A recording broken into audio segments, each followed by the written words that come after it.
cáncer de estómago, la mortalidad es tan alta porque es la primera causa de muerte por cáncer. Si bien es cierto, en incidencia es el tercero, pero en mortalidad es la primera. ¿Por qué? Porque se detecta en etapas avanzadas. Principalmente hay un factor genético propio de cada uno que puede hacer una mayor riesgo de hacer cáncer. Entender de que esta enfermedad, si bien es cierto, se detecta acá en etapas avanzadas, pero se puede detectar en etapas tempranas. Y las recomendaciones internacionales son que a partir de los 45 años una persona, así no tenga síntomas, esté totalmente asintomática, debe hacerse una endoscopía. Pero en un inicio no dan síntomas. Entonces, por eso la recomendación es hacer la endoscopía a los 45 años, así no tengan síntomas. Porque si es que el paciente tiene la oportunidad de que un paciente con cáncer, que lo tratan, sale exitoso y no sigue su cuidado, realmente está jugando la ruleta rusa. ¿Sabías que el cáncer de estómago es el tercer tipo de cáncer más frecuente en el país? Y este se encuentra por debajo del cáncer de próstata y el cáncer de mama. Además, en el Perú cada año se diagnostican nuevos casos que pueden ascender por encima de los 6.000 y las muertes pueden llegar por encima de los 4.900, haciendo que este cáncer sea uno de los primeros en mortalidad.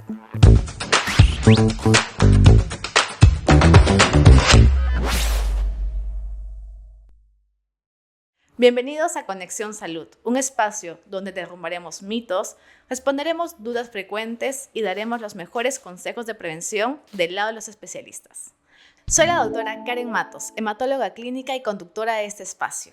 Hoy tengo un gran invitado. Él es el doctor Paul Pilco, él es cirujano, oncólogo digestivo y trabaja en la clínica angloamericana. Doctor, bienvenido a Conexión Salud. Muchas gracias por la invitación. Doctor, justo hablando de este tema, este cáncer a ser tan frecuente y dando esta alarma de mortalidad, sería bueno que conversemos un poco sobre qué lo genera, por qué es tan alarmante estas tasas. Sí, bueno, primero, cáncer de estómago en estas latitudes, en Sudamérica, Colombia, Perú, Chile y Costa Rica también tienen las incidencias más altas. Entonces se considera que son países de alta incidencia de cáncer gástrico. Igual es en Asia, China, India y Europa del Este, Japón también. Lo que pasa es que la mortalidad es tan alta porque es la primera causa de muerte por cáncer. Si bien es cierto, en incidencia es el tercero, pero en mortalidad es la primera. ¿Por qué? Porque se detecta en etapas avanzadas. Entonces, un cáncer de estómago detectado en etapa avanzada, su pronóstico o su mortalidad es mucho más alta que aquel que se detecta del cáncer de mama pequeño o el de cuello uterino tempranamente. Entonces, esa es la relación.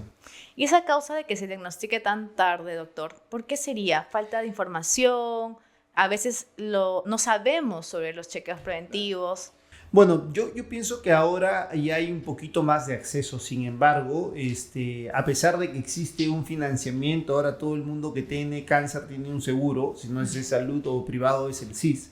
Sin embargo, la oportunidad de servicio de los hospitales, no todos tienen el equipamiento, o los que tienen el equipamiento tienen una lista de espera tan larga, y también una falta de conciencia de las personas que de acuerdo irse y buscar la atención médica en el momento. Entonces es una serie de factores el cual hace que el cáncer de estómago en el Perú siga siendo detectado tardíamente, ¿no? Y aparte, en relación a la frecuencia de incidencia, entiendo que los varones son los que tienen mayor incidencia o también puede ser igual. Bueno, esto es una estadística que se da, pero sí no hay una marcada diferencia, es 1.5 o 1, o sea, pero no.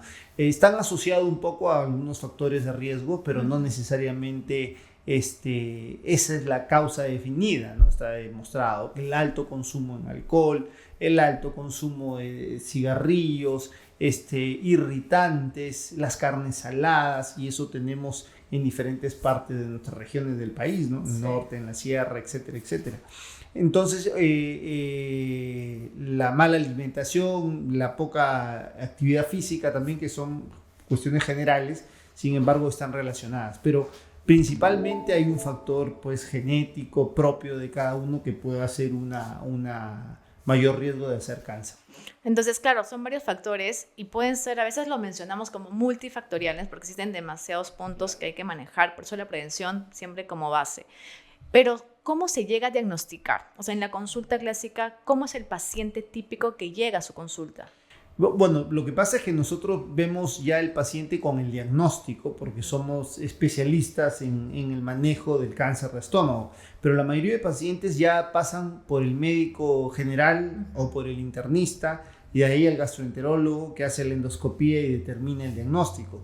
Pero los síntomas que se describen a un paciente que tiene esta enfermedad son síntomas de llenura precoz, dolor abdominal, sobre todo en la boca del estómago, pueden tener episodios de náuseas, vómitos o deposiciones negras que se les llama melena, o baja de peso, cansancio, astenia, una serie de síntomas, pero eso traduce cuando una enfermedad ya está establecida.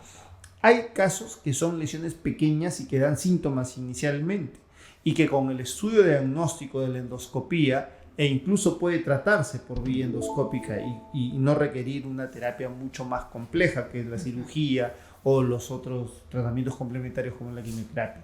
Entonces es importante entender de que esta enfermedad, si bien es cierto, se detecta acá en etapas avanzadas, pero se puede detectar en etapas tempranas.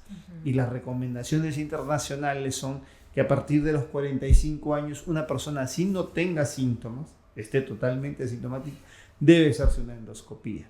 Y el que tiene síntomas, no importa la edad, 25, 30, 35, y si tienes antecedentes de cáncer de estómago o de otras neoplasias cercanos, papá, mamá, hermanos, tienes que iniciarlo 10 años antes de los recomendados. Y eso es algo que quizás pocos pacientes saben. Yo en la consulta, cuando hago preguntas de, señor, sus chequeos, ¿cómo van? ¿No? Ya tiene más de 50 años y se enteran pocas veces de que tenían que hacerse este chequeo digestivo como la endoscopía, que como ya es un estándar por edades y ciertos puntos cambian de acuerdo a factores puntuales. También otros detalles en las consultas, como hematóloga, yo veo anemias y como hematóloga tengo que investigar el qué. Y como usted dijo, la melena es sangrado en heces, que es un color oscuro, tipo negruzco. Y esos los pacientes mayores, sobre todo, que son mis pacientes, se enteran en la consulta cuando se los pregunto y al hacer los estudios encontramos una neoplasia ya más a veces avanzada.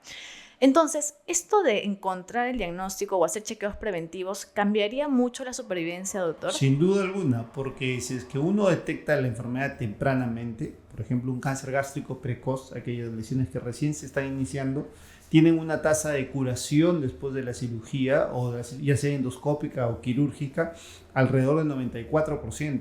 Entonces, estás hablando, por ejemplo, el mejor ejemplo es Japón. Japón, nosotros tenemos una mortalidad de 75-80% al año, a los 5 años. Japón es inversamente, la sobrevida es esa, 50-80%, porque la mayoría se detecta en etapas tempranas. Hay programas de screening, tienen un servicio de salud pues mucho más adelantado, etcétera, etcétera. Entonces, eso sí cambia el panorama. Igual pasa con hepatocarcinoma, la vacunación para hepatitis B, el colposcopía, la Papa Nicolau y el test viral de PVH. O sea, todo eso tiene un impacto o las mamografías en las personas asintomáticas. Entonces, detectarlo tempranamente es lo mejor. ¿Y por qué cree que ahora las mujeres quizás tienen este chip de que todos los años hacer sus controles, ¿no? Tanto de mamo, la parte de Papa Nicolau? ¿Y por qué cree que no se habla tanto de ese estudio endoscópico? Yo pienso que hay algunas limitantes en los seguros privados también y públicos. Entonces, a veces esperan que haya síntomas para que hagan los exámenes. No todos a veces están cubiertos. No sé cómo estará ahora el tema de los seguros. Pero, por ejemplo, si tú quieres hacerte una endoscopía de forma preventiva, no te la aceptan. Tienes que justificar un síntoma para que puedan hacerle el estudio. Eso yo creo que es un gran error porque podría ayudarse y si tienes ya población cautiva registrada en tus afiliados, tienes que ofrecerle para poder, si es que tiene la mala suerte de tener esta enfermedad, detectarse tempranamente y la poder curar. Claro, y eso que dice va mucho, porque también me autopregunto, porque familiares míos también que ahora uno les informa, ¿no? Como médico, tu chequeo preventivo, y hay quizás programas que no incluyen endoscopía. Sí, y siendo uno de los cánceres principales... Sí, es cierto. Eso es un tema importante como problema de salud pública. El cáncer ya es una de las enfermedades crónicas más prevalentes, porque como hay una carga ya de diagnóstico nuevo, más los que ya tienen el diagnóstico y siguen con la enfermedad, todavía sigue siendo la segunda causa de muerte, pero en algún momento, viéndola en perspectiva, los próximos 10, 15 años, y así como va a mayor tasa de longevidad, mayor relación de incidencia de cáncer, de cáncer en general, sí, entre ellos cáncer de estómago, colon y otros. Y esto de qué poder cambiar, o sea, qué está en mi poder, ¿no? Cambiar mi estilo de vida, cambiar mi dieta, porque sabemos que estómago tiene la relación con la dieta tan a la par y te van a preguntar, doctor, ¿qué hago? Sí, o sea, aquí la recomendación no solo para el cáncer de estómago, sino para todas las neoplasias es que tratar de tener una vida saludable. Eso no significa que uno no pueda de vez en cuando comer una parrilla o tomarse una cerveza, un pisco sour o lo que fuere, pero tener un equilibrio en nuestra vida. En el Perú existe una alta prevalencia de Helicobacter pylori que ya está definida de que es un agente, una bacteria que puede generar cáncer. Pero es tan alta acá que no necesariamente el que tenga Helicobacter pylori va a ser cáncer de estómago. Es un factor asociado más. Por eso es importante acudir al gastroenterólogo, que le haga los controles, como estamos conversando, a los 45 años. Si tiene el Helicobacter pylori, tratarse y verse, hacer el seguimiento correspondiente.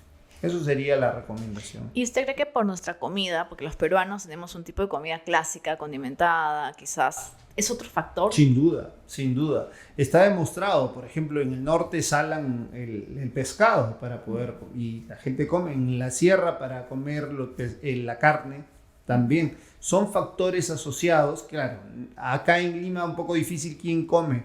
Otra es quién come esto todos los días. Otra es la falta de electrificación en algunos casos hay estudios en el INEI, hacía estudios sobre la refrigeración de los productos. Entonces todavía hay zonas donde no tienen un refrigerador como parte de la vida diaria, entonces tienen muchos de sus alimentos conservados de otras formas. Entonces eso puede ser un factor condicionante. Claro, porque aquí, o sea, esta tasa, este porcentaje de incidencia, ya comentó algunos países que son más frecuentes. Sí. ¿Tienen que ver con el tema económico, social, cultural? También, la mayoría son por problemas, yo pienso, más genéticos, ¿no? Cómo entra, de dónde ascendemos. Y otro es el tema social, sí, económico, social. Yo en algún momento fui miembro del directorio en la Fundación Peruana de Cáncer y hicimos un trabajo ahí estadístico sobre cuáles son los distritos que tienen mayor prevalencia de cáncer de estómago a través del registro de Lima Metropolitana, que lo tiene neoplásicas. Por ejemplo, mostramos más de 28 casos por 100.000 habitantes tenía Puente Piedra en cáncer de estómago, y San Isidro, que era el otro polo, tenía menos de 6, 5, y era inversamente proporcional con el colon, con cáncer de colon, probablemente por el alto consumo de carnes rojas y otro estándar de vida que en las zonas más populares. Entonces sí hay una relación con el tema epidemiológico, social, sin duda, y económico. Y hay pacientes que cuando escuchan que ya tienen diagnóstico de cáncer de colon, o sea, ya piensan que, y en la parte quirúrgica que tienen la experiencia, ¿siempre va a ser quirúrgico o ya...? El cáncer de estómago, en realidad, ahora el cáncer se maneja de forma multidisciplinaria, ¿no? Entonces, hablamos del cirujano oncólogo, hablamos del oncólogo clínico, hablamos del psico-oncólogo, hablamos de nutricionistas oncólogos, de paliativos, etc. Va a depender el grado que se detecta la enfermedad. Si se detecta tempranamente, el gastroenterólogo puede tratarlo, como te dije, endoscópicamente. Si hay una lesión mayor, necesita un tratamiento quirúrgico oncológico formal que requiere la extirpación del estómago del tumor de acuerdo a su localización, con la disección ganglionar y todos estos temas ya muy especializados. Pero ahí se juega el rol fundamental de su sobrevida, porque si no tiene una cirugía correcta, no tiene la cirugía radical que indica para cada caso, por más que le den lo que le den, quimioterapia, radioterapia, su sobrevida no va a ser la misma que un tratamiento quirúrgico. Y hay algunos casos que cuando con la cirugía es suficiente y no requieren ninguna terapia complementaria. Eso todo hay unas guías de práctica clínica internacionales, ¿no? Y acá en el Perú tenemos mucha experiencia en esta patología, por lo mismo que es frecuente y porque es el tema del día a día en la cirugía oncológica. Sí, doctor, en verdad con lo que usted comenta hemos podido abordar desde conceptos, síntomas y la parte más importante, especialistas que se dediquen a hacer un buen manejo. Quizás hay pacientes que no saben que existe el cirujano oncólogo y con la experiencia que ustedes tienen pueden definir en verdad cómo va a ir esta enfermedad. Sí, ese tema es importante. Sin duda estamos en un país que tiene una dispersión terrible, ¿no? Pueblos muy pequeños que no tienen los especialistas correspondientes, pero existen más regiones grandes que tienen ya especialistas. Por ejemplo, Trujillo tiene un instituto regional de cáncer, Arequipa tiene un instituto regional de cáncer, Huancayo en Concepción hay un instituto regional de cáncer, en Iquitos están haciendo trabajo y hay especialistas. De alguna u otra forma hay que potenciar ellos para poder, porque no todos se van a venir a tratarse a neoplásica o a Revelati o a la Almenara, a Sabogal, porque es imposible, pues, ¿no? Entonces sí es importante la descentralización del tema especializado, pero entendiendo que las macroregiones son las que deberían fortalecer, porque es difícil poner un instituto de cáncer en cada sitio, ¿no?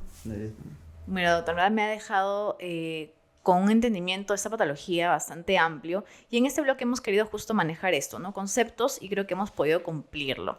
Vamos a ir a un siguiente bloque para poder responder algunas dudas frecuentes que tenemos y vamos avanzando un poco más sobre mitos en el tercer bloque. Encantado. Este bloque llega gracias a Sistemas Analíticos, innovando en salud para mejorar el bienestar de más familias.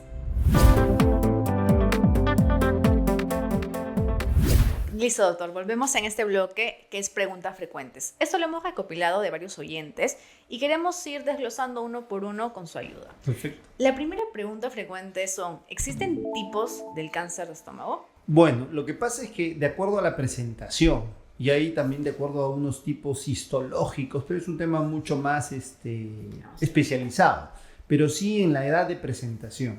La mayoría de los pacientes con cáncer de estómago vienen en edades entre los 50, 60, 70, a mayor edad más frecuencia.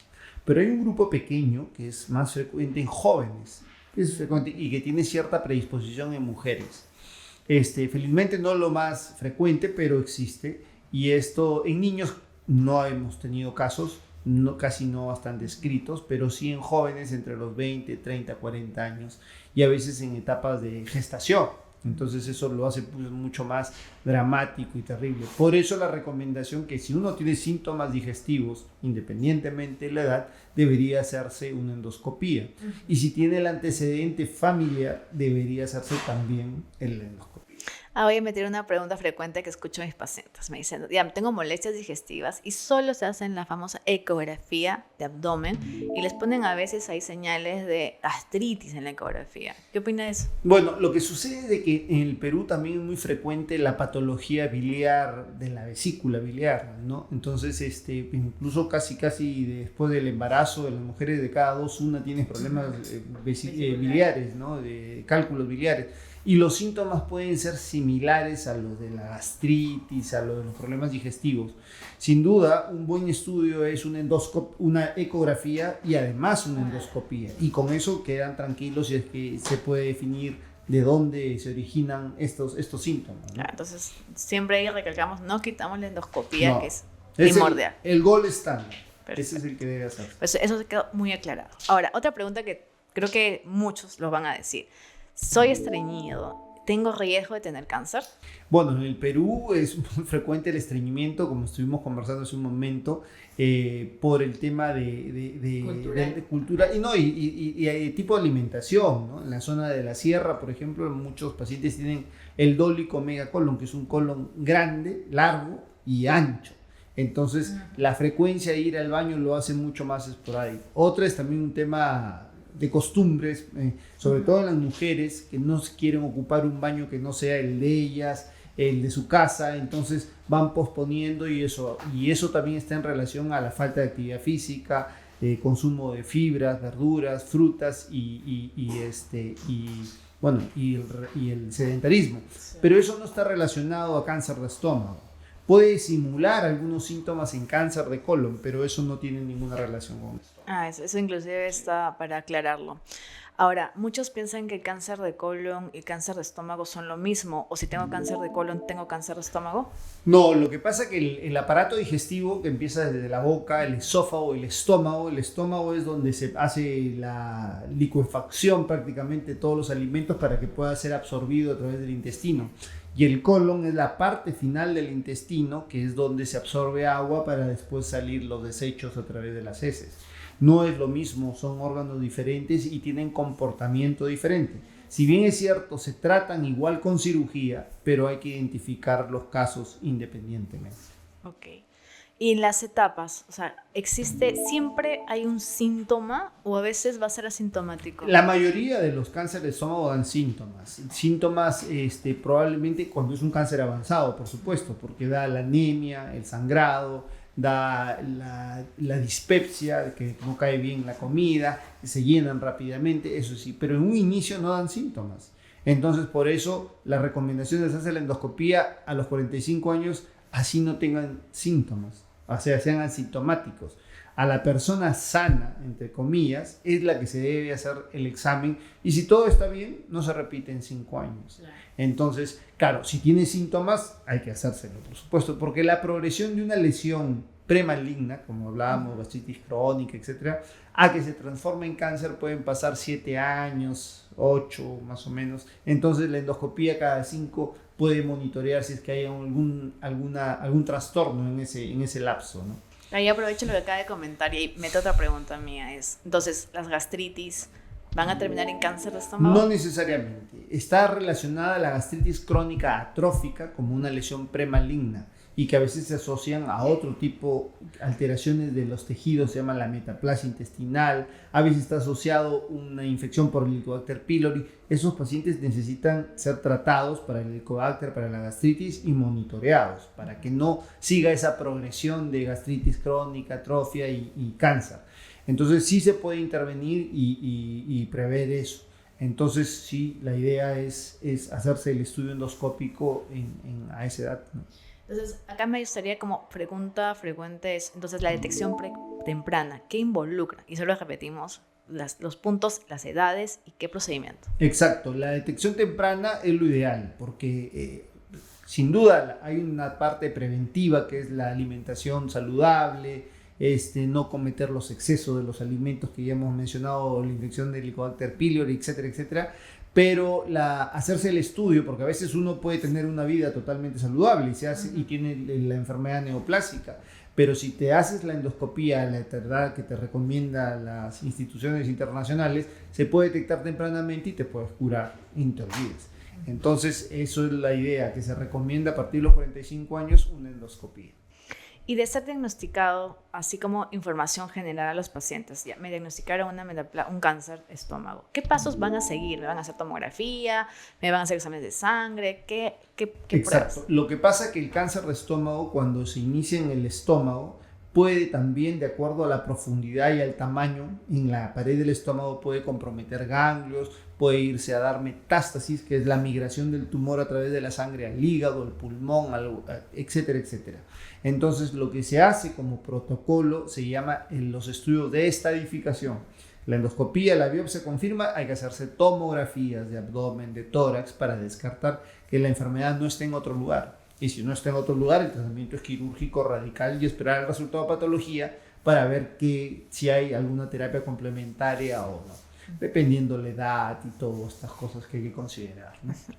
Esa pregunta siempre creo que se dicen los pacientes. Y ahora, doctor, ¿cómo? ¿Debo hacer una limitación alimentaria? ¿Hay alimentos que mejoran o alimentos que empeoran? Bueno, lo que pasa es que después de la cirugía, si es que es una gastrectomía subtotal o es una gastrectomía total, sí va a haber una diferencia, porque la gastrectomía total se le pone un intestino para poder hacer el nuevo estómago, y eso hace una limitación tanto en el volumen como en la absorción. Entonces hay que dar algunas recomendaciones nutricionales para poder mejorar su hemoglobina, porque ya no está el factor intrínseco de Castel, tú como hematólogo. Entonces hay que darle suplementos de vitamina B12 o a veces pavionta, lo que fuere, eso es uno. Y en las subtotales generalmente no pasa eso, pero podría darse.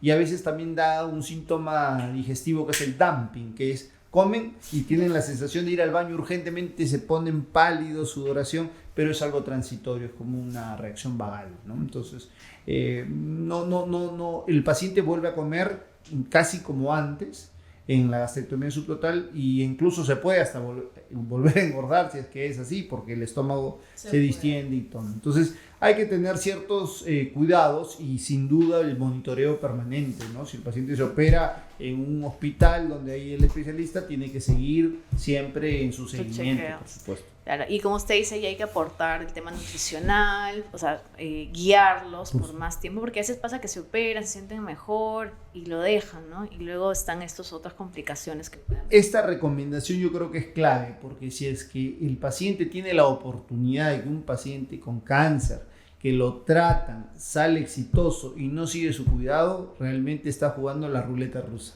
Entonces hay que hacer todo el procedimiento y seguir con el seguimiento, porque hay unas alternativas de tratamiento tremendas que hay que seguir. Sin duda, no es que se va a privar y estar en una cápsula. Tiene que hacer su vida, por supuesto, todas sus cosas, pero el monitoreo es fundamental. Y quería ahora preguntar en la tasa de curación, ¿no? O sea, ¿qué porcentaje de supervivencia hay actualmente en nuestro país? Y esa pregunta siempre va en la pregunta general. ¿El cáncer de estómago se cura?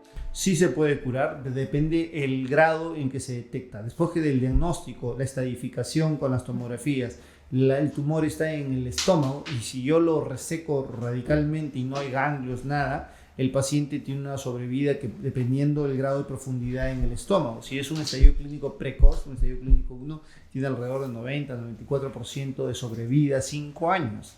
Entonces, mientras más tiempo pase, mayor probabilidad de vivir, ¿no? Pero generalmente las sobrevidas están dadas a 5 años. Si es estadio clínico 2, puede bajar. Si es estadio clínico 3, baja a un 40. Si es estadio clínico 4, lamentablemente, ya los pacientes mueren antes de los 2 años. Y hay otras terapias, por supuesto, de quimioterapias que pueden prolongarle un poco la vida, pero ya no estamos viéndolo con intención curativa. De curación, sí. Claro. Ahí, como usted dice, ya cambia quizás la mira, depende de cómo encontramos la enfermedad, quizás muy avanzada, y con la edad de los pacientes. Si es un paciente muy mayor... Lo que pasa es que después los pacientes, la edad no es una contraindicación quirúrgica, por ejemplo, si es que tiene la indicación de operarse porque es una enfermedad localizada. Hay pacientes que hemos operado por encima de los 90 años y que es un tumor que obstruía y el paciente estaba muy bien, hemodinámicamente bien, y entonces no queda otra alternativa que correr los riesgos, porque generalmente un paciente de esa edad tiene problemas cardíacos, problemas neurológicos, hipertensión, diabetes, etcétera, etcétera, y sin embargo esto es lo que podemos poner en la balanza y sopesar e ir a la cirugía. A veces la terapia complementaria la podemos obviar, porque también tiene sus efectos secundarios y dependiendo el estado general, siempre todos los pacientes pasan por una evaluación geriátrica, ver qué tan frágiles son, sí, para ver si es que, para escoger bien. Si viene o si es beneficioso o no darle una terapia. Pero hay cosas que son indefectibles, que tienes que tomar decisiones con los riesgos que implica el procedimiento quirúrgico, por supuesto. Yo creo que hasta aquí todas las preguntas han sido bastante bien resueltas. En este bloque justo lo que buscamos que los pacientes se sientan quizás identificados con alguna pregunta y pueda actuar para prevenir. Hasta ahora este bloque ya lo hemos terminado y nos vamos a un corte para poder ver el siguiente bloque que son mitos y verdades. Excelente. Doctor, y en el mundo de salud siempre los pacientes por creencias, a veces algunos mitos los toman como verdad y justo vamos a romper eso hoy. La primera pregunta sería, ¿el cáncer de estómago es hereditario? O sea, sí hay genes ya demostrados que pueden ser heredados y tienen una cierta predominancia y sí puede ser. Lo que pasa es que no necesariamente el papá o la mamá que tenga cáncer de estómago, sus hijos lo van a tener, no necesariamente. Pero ahora ya hay test genéticos que se pueden identificar si es que lo tienes. No sé, un buen caso fue en Mama, por ejemplo, el de Angelina Jolie, ¿no? Que tuvo el gen heredado y ella se hizo la mastectomía bilateral de forma profiláctica, o sea, para no desarrollar la enfermedad. O sea, sí, sino que en cáncer de estómago no se toman esas medidas porque quitarse el estómago es un riesgo digestivo, una alteración en todo. Tiene varias complicaciones hasta nutricionales, claro, estilo de calidad de vida y claro, más. pero sí sirve para la consejería genética, para que si tú tienes un antecedente, tengas un control pues cercano para ver en el momento que detectes, puedas tratar. Precozmente. Exacto. Entonces eso es una verdad. Sí. Otra pregunta es, ¿la comida chatarra genera cáncer de estómago? Bueno, sí, está demostrada y que el cáncer de estómago y otros cánceres, este tipo de alimentaciones de grasas saturadas o exceso en sal y todo, carbonatadas, todo pueden predisponer a cáncer. Una verdad. Su estilo de vida siempre debe mejorar. ¿Fumar genera cáncer de estómago? El tabaco está relacionado a un montón de neoplasias, vejiga, próstata, pulmón, estómago, colon, sin duda. La idea es no fumar, esa es la mejor recomendación que podamos dar. Y si es que ya fuman y no pueden dejar, por lo menos que sea muy esporádica. Claro, entonces ahí también una verdad. Otra, ¿solo las personas mayores pueden tener cáncer de estómago? No. Como hablamos en un momento, hay una etapa en gente joven y si, como les decía, si hay síntomas, deben hacerse sus estudios endoscópicos. Entonces es un mito. Otro, si tengo gastritis, ¿voy a tener cáncer de estómago? No necesariamente. Mucha gente tiene gastritis crónica e incluso sin síntomas. Entonces, cuando les hacen la endoscopía, encuentran gastritis crónica, metaplasia. Esos pacientes requieren tratamiento y monitoreo. Y ahora otra con la gastritis. ¿Puedo curar mi gastritis con remedios caseros? Los remedios caseros, hay un capítulo en medicina tradicional, le llaman, o medicina, que tienen algunos beneficios, la sábila, todo ello. Pero lo que pasa es que no hay un estudio, una evidencia tan fuerte como que certifique el beneficio de esta medicación. Yo creo que lo ideal es que sea monitoreado por su gastroenterólogo y hiciera las recomendaciones de ellos, ¿no? Perfecto. Entonces ahí podríamos decir que ¿verdad o mito se consideraría eso? Yo pienso que debería siempre, no quiero dejar de lado las costumbres porque sí han demostrado beneficios. Hay beneficios, pero sí, creo que la evaluación lo debe tener el clínico, el gastroenterólogo, y hacerse los estudios que él recomiende, porque hay casos que pueden tener cierta mejoría, pero no necesariamente hay una traducción en el evidencia. Yo lo pondría como mito mejor. Perfecto. Por seguridad.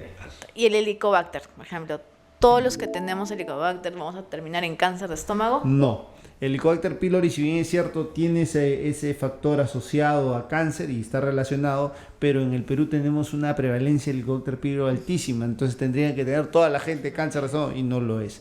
Entonces hay personas que, a pesar que tienen Helicobacter pylori, no hacen el cáncer, pero sí debería tratarse por la alta incidencia de cáncer que tenemos en el país. Perfecto. Entonces ahí sí sería como una verdad, sí, pero es verdad, no total. Claro. ¿El cáncer de estómago tiene curación? Sin duda que sí, claro que sí. El cáncer de estómago se cura, sino que va a depender en la etapa que se detecta.